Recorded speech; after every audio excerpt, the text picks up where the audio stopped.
آخري مسله دي پنن سبا وخت کې او تاسو خورلې دا نوې کاپیانې خلکالي د 100 روپو کاپی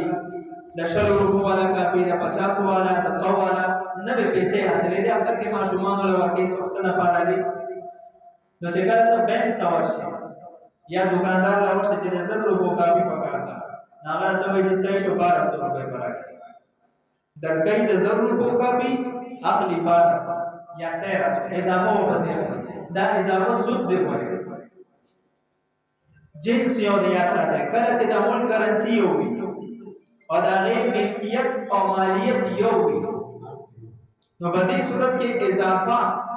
د سود کې راځي او اعلان جنگ دی رب جلال سره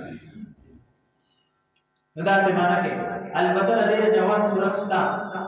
او تخامخا کافي حاصل اول غواړي ځان د سود نه بچ کې او هغه ته اضافه جایز هم شي نو یو جایز صورت دی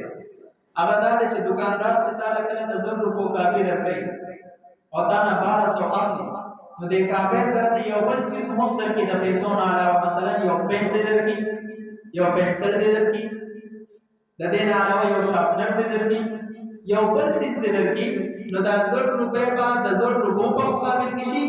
او دا کم 200 روپے چې کومه اضافه اخلي دا په پنسل او د پین په مقابل کې شي نو دا به سود را نشي هغه ته به دا اضافه هم جایز شي ستاسو لپاره به کافي هم جایز شي او د سود نه هم غواړم شي په دې مسله باندې ورسېدې چې زر په مقابل کې 1200 واغستل سود دی او حرام دی خو دا 100 روپو کافي سره یو بل سیس دل درکې د پیسو نه علاوه چې هر سیس وي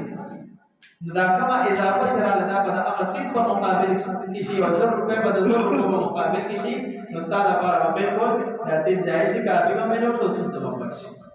الله دې عمل کولو توفیق را نصیب کړي واخر دعوانا الحمدلله رب العالمین